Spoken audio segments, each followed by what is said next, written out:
अस्सलाम वालेकुम दोस्तों, मैं थोड़ा भाई मुहम्मद आसफ खिची अज पहुंचा जनाब 18 हज़ारी ते मैं आदे इलाके दे बंदियां नू कई बारी आख ते थक गया भी भाई ए टेक्नोलॉजी लगवा लो, ए टेक्नोलॉजी लगवा लो।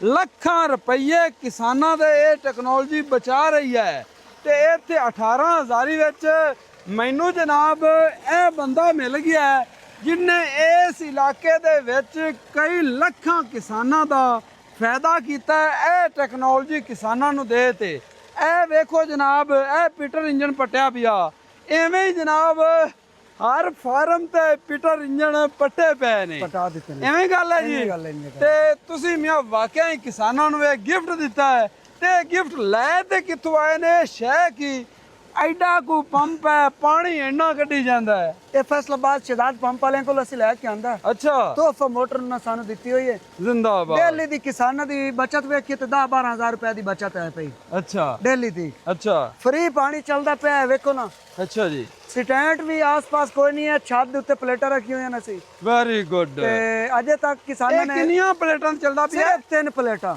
ये जिन्ना पानी निकालदा पिया कि दिहाड़ी दे विच किन्ना एरिया जेड़ा कवर तकरीबन करदा? 1 एकड़ कार वहिंदा रोजाना दा। अच्छा, इस तो पहले लोगों ने पीटर क्यों पट्टे है के पर एडे ही सत गया बंदे पीटर? ਤੁਹਾਨੂੰ ਵੇ ਖੁਦ ਨੂੰ ਪਤਾ ਵੀ ਜਿਹੜੀ ਹਕੂਮਤ ਸਾਡੀ ਡੀਜ਼ਲ ਦੇ ਕਾਰ ਕੀਤੀ ਖਲੀ ਏ। ਹਾਂਜੀ, ਪਹਿਲੇ ਤਾਂ ਮਿਲਦਾ ਨਹੀਂ, ਜਾਂ ਮਿਲੇ ਤਾਂ 5-550 ਦਾ ਲੀਟਰ ਤੇ ਆਪਣੀ ਖਲੀ ਗੱਲ। ਹਲਾ ਜਿਹੜੀ ਹੁਣ ਗੱਲ ਆਈ ਪਈ ਕਿਸਾਨਾਂ ਨੇ ਫਸਲ ਗਿਰਣੀ ਛੋੜ ਦੇਣੀ ਆਈ अच्छा जी, ਤੇ ਜਿਹੜੀ ਮੋੜ ਬਿਜਲੀ ਕਾਰ ਕੀਤੀ ਹੋਈ ਏ, ਘੰਟਾ ਆਂਦੀ ਹੈ ਤੇ ਘੰਟਾ ਵਾਗ ਵੈਂਦੀ ਹਾਂਜੀ। ਤੇ ਮੁੰਜੀ ਦਾ ਤਾਂ ਤੁਹਾਨੂੰ ਪਤਾ ਹੈ ਵੀ ਜਿਹੜੀ ਕਾਰ ਹੈ ਮੁੰਜੀ ਆਦੀ ਹੈ ਪਾਣੀ ਇਹ ਸਵੇਰ ਵੇਲੇ 7 ਵਜੇ ਸਟਾਰਟ ਹੋਣਾ, ਸ਼ਾਮੀ 7 ਵਜੇ ਤੱਕ ਚੱਲਦਾ ਰਹਿਣਾ, 6 ਵਜੇ ਤੱਕ।